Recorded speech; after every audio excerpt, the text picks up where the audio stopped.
नमस्कार दोस्तों, आप लोग का फिर से स्वागत है हमारे वीडियो नंबर 2 में। ठीक है, जीके जीएस का वीडियो 2 है ये, जो कि रेलवे एनटीपीसी के लिए है। तो दोस्तों इसमें टोटल 25 प्रश्न रहेंगे। और चलिए बढ़ते हैं प्रश्नों की ओर। उससे पहले हम आप लोग को दोस्तों बता दें, और आप लोग से मेरा रिक्वेस्ट है कि दोस्तों आप लोग इस वीडियो को पूरा देखिए दोस्तों।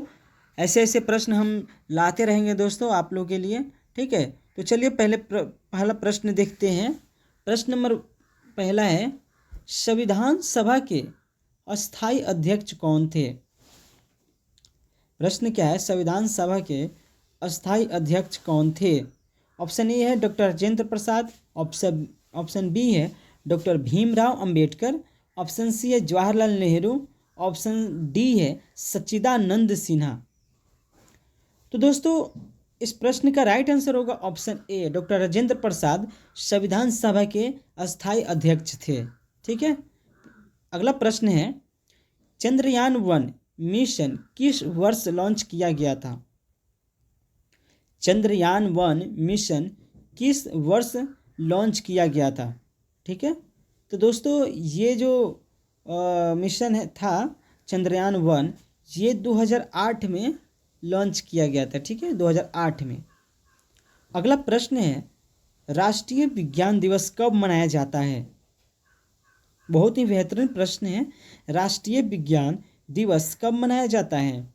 ऑप्शन है आप लोग के लिए 15 अगस्त, ऑप्शन बी में है 28 फरवरी, ऑप्शन सी 5 जून और ऑप्शन डी 10 दिसंबर।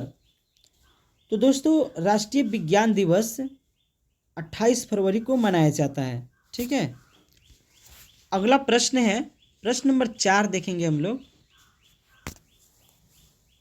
प्रश्न नंबर 4 है, किस अधिनियम के तहत भारत में पहली बार संसदीय प्रणाली लागू हुई? प्रश्न क्या है, किस अधिनियम के तहत भारत में पहली बार संसदीय प्रणाली लागू हुई? आप लोग के लिए ऑप्शन है 1858 का अधिनियम, 1919 का अधिनियम, 1935 का अधिनियम, 1947 का अधिनियम। तो दोस्तों भारत में जो पहली बार संसदीय प्रणाली लागू हुई थी वो 1935 के अधिनियम के अनुसार लागू किया गया था। ठीक है, अगला प्रश्न है, पानी का रासायनिक सूत्र क्या है? बहुत ही आसान प्रश्न है दोस्तों। इस वीडियो जो क्वेश्चन है हमने बनाया है, इसमें कोई ऐसा प्रश्न है जो आसान है, इसका जवाब आप लोग दे सकते हैं। ठीक है, तो चलिए दोस्तों इस प्रश्न का जवाब आप लोग दीजिए। आप लोग बहुत अच्छे से जानते होंगे कि पानी का रासायनिक सूत्र क्या है। ठीक है, और दोस्तों एक इम्पॉर्टेंट बात आप लोग के लिए दोस्तों, यदि आप लोग को पीडीएफ चाहिए, ठीक है, तो आप लोग कमेंट करके बताइए। आप लोग कमेंट बॉक्स में कमेंट कीजिए, मैं पीडीएफ डाल दूंगा। ठीक है, लेकिन दोस्तों आप लोग पूरा वीडियो को भी देखिए, आप लोग पूरे प्रश्न को याद कीजिए। ठीक है, तो अगला प्रश्न है, अगला प्रश्न 6 नंबर, कंप्यूटर की मेमोरी को मापने की इकाई क्या है? प्रश्न क्या है कि कंप्यूटर की मेमोरी को मापने का यंत्र क्या है? इकाई क्या है, चाहे यंत्र क्या है, वही कंप्यूटर की मेमोरी की मापने का इकाई क्या है? इस क्या इंडिकेट करता है कि मेमोरी में कितना है, कितना खाली है, या तो दोस्तों इसका होता है बाइट। ठीक है, जिसको हम लोग बोलते हैं एमबी बोलते हैं, जिसको मेगाबाइट बोला जाता है। ठीक है, एमबी वही हुआ बाइट। ठीक है, अगला प्रश्न है, प्रश्न नंबर 7, तुलबुल परियोजना किस नदी पर स्थित है? तुलबुल परियोजना किस नदी पर स्थित है? बहुत ही शानदार प्रश्न। ऑप्शन ए है झेलम, ऑप्शन बी है चिनाब, ऑप्शन सी है सतलुज, ऑप्शन डी है गंगा। तो दोस्तों तुलबुल परियोजना जो है वो झेलम नदी पर स्थित है। ठीक है, प्रश्न नंबर 8 है, भारत में पंचायती राज व्यवस्था की शुरुआत कब हुई? बहुत ही बेहतरीन प्रश्न है दोस्तों। ऐसे ऐसे प्रश्न पूछे जा सकते हैं, इसलिए आप लोग सावधानी से पढ़िए, एकदम ध्यान से पढ़िए। ठीक है, प्रश्न क्या है, भारत में पंचायती राज व्यवस्था की शुरुआत कब हुई? ऑप्शन है 1947, ऑप्शन बी है 1952, ऑप्शन सी है 1959, ऑप्शन डी है 1962। ठीक है। तो दोस्तों भारत में जो पंचायती राज व्यवस्था की शुरुआत जो हुई थी वो 1959 में हुई थी। ठीक है, आप लोग को याद रखना होगा 1959 में हुई थी। प्रश्न नंबर 9 देखेंगे, कौन सा ग्रह लाल ग्रह कहलाता है? बहुत ही अच्छा प्रश्न है, कौन सा ग्रह लाल ग्रह कहलाता है? तो दोस्तों मंगल ग्रह जो है लाल ग्रह के नाम से जाना जाता है। ठीक है। अगला प्रश्न नंबर 10 देखेंगे हम लोग। प्रश्न नंबर 10 है, भारत की सबसे लंबी सुरंग कौन सी है? यहाँ सुरंग की बात कर रही है दोस्तों। भारत की सबसे लंबी सुरंग कौन सी है? ऑप्शन है रोहतांग टनल, ऑप्शन बी है अटल टनल, ऑप्शन सी है चेनानी नासरी टनल, ऑप्शन डी है बुरगांव टनल। तो दोस्तों इसका राइट आंसर होगा अटल टनल, यानी कि ऑप्शन बी। ठीक है, ऑप्शन बी का बात कर रहे हैं हम। ठीक है। अगला प्रश्न हम लोग देखेंगे। अगला प्रश्न है, वंदे मातरम गीत किसने लिखा था? पहले हम लोग पहले वाले वीडियो में देखे थे कि प्रश्न था कि राष्ट्रीय गान किसने लिखा था, लेकिन यहाँ है वंदे मातरम गीत। राष्ट्रीय गान हो गया जन गण मन और राष्ट्रीय गीत हो गया वंदे मातरम। ठीक है। तो दोस्तों इसको किसने लिखा था वंदे मातरम को? तो वंदे मातरम को बंकिम चंद्र चट्टोपाध्याय जी ने लिखा था। ऑप्शन बी इसका राइट आंसर होगा। ठीक है। और रविंद्रनाथ टैगोर जी ने जन गण मन इन्होंने लिखा था, जिसको हम लोग गान बोलते हैं और इसको गीत बोलते हैं। ठीक है। अगला प्रश्न है, विद्युत धारा की इकाई क्या है? विद्युत धारा की इकाई क्या है? ऐसा यूनिट ऑफ क्या? धारा का विद्युत धारा का क्या होगा? ऐसा यूनिट ऑफ करंट क्या होगा दोस्तों? विद्युत धारा का इकाई क्या होगा? इसका इकाई होगा दोस्तों एम्पियर। ठीक है। विद्युत धारा का इकाई क्या होता है? एम्पियर। अगला प्रश्न है, राज्यसभा में अधिकतम सदस्य कितने हो सकते हैं? राज्यसभा में अधिकतम सदस्य कितने हो सकते हैं? ऑप्शन है 250, ऑप्शन बी है 245, ऑप्शन सी है 238, ऑप्शन डी है 275। तो दोस्तों इसका राइट आंसर होगा ऑप्शन ए 250। ठीक है। अगला प्रश्न है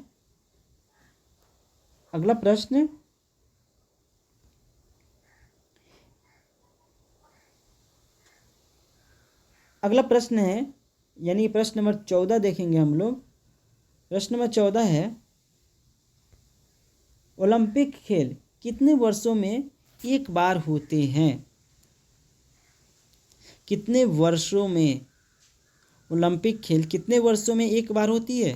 तो दोस्तों ओलंपिक खेल जो होते हैं ये 4 वर्ष में एक बार होती है। ये प्रश्न का आंसर आप लोगों को जानना बहुत जरूरी है। ठीक है। प्रश्न नंबर 15 देखेंगे, भारत का पहला उपग्रह कौन सा था? प्रश्न क्या है? भारत का पहला उपग्रह कौन सा था? तो हम इस प्रश्न का आंसर जानते होंगे दोस्तों, तो आप लोग कमेंट करके बताइए। ठीक है, यानी आप लोग जानते होंगे तो, और हम तो जानते ही हैं। इसका राइट आंसर होगा ऑप्शन डी। ठीक है।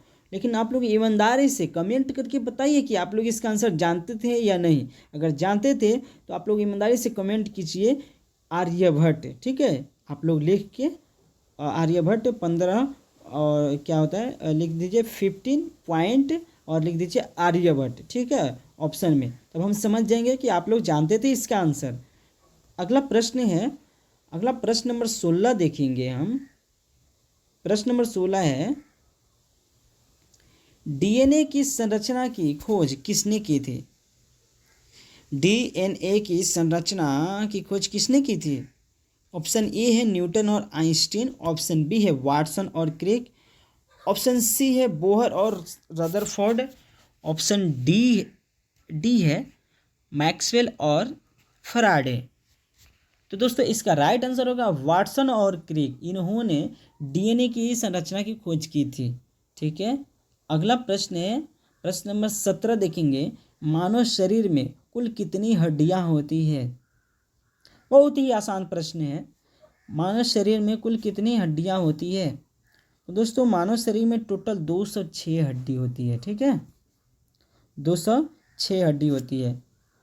अगला प्रश्न देखिए, लाजवाब प्रश्न। जय जवान जय किसान का नारा किसने दिया? जय जवान जय किसान का आज आप लोग जो नारा सुनते हैं वो नारा किसने दिया है? ऑप्शन है ए Jawaharlal Nehru, option B Lal Bahadur Shastri, option C Subhash Chandra Bose, option D Indira Gandhi. तो दोस्तों इसका राइट आंसर होगा लाल बहादुर शास्त्री जी, ऑप्शन बी। ठीक है, अगला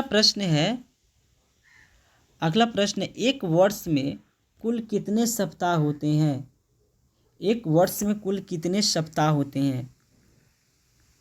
तो दोस्तों एक वर्ष में टोटल 52 सप्ताह होते हैं। ठीक है, एक वर्ष में कितने सप्ताह होते हैं? 52 सप्ताह होते हैं। ठीक है, अगला प्रश्न है सबसे बड़ा ग्रह कौन सा है? सबसे बड़ा ग्रह कौन सा है दोस्तों? ये सौरमंडल जो है इस संसार में सबसे बड़ा ग्रह कौन सा है? तो दोस्तों सबसे बड़ा जो ग्रह है वो है बृहस्पति ग्रह। ठीक है, बृहस्पति ग्रह जो है ये सबसे बड़ा ग्रह है। ठीक है, अगला प्रश्न है हरित क्रांति के जनक कौन माने जाते हैं? हरित क्रांति का जनक किसे माना जाता है? तो दोस्तों इसका राइट आंसर क्या होगा? Option D PC Mahalanobis. ठीक है, पीसी महालनोबिस। ठीक है, आप लोग ऐसे पढ़ सकते हैं महालनोबिस। अगला प्रश्न है प्रश्न नंबर 22 देखेंगे। चुंबकीय क्षेत्र की इकाई क्या है? चुंबकीय क्षेत्र की इकाई क्या होती है? तो दोस्तों चुंबकीय क्षेत्र की जो इकाई होती है वो होती है टेस्ला। ठीक है, अगला प्रश्न है प्रश्न नंबर 23 देखेंगे।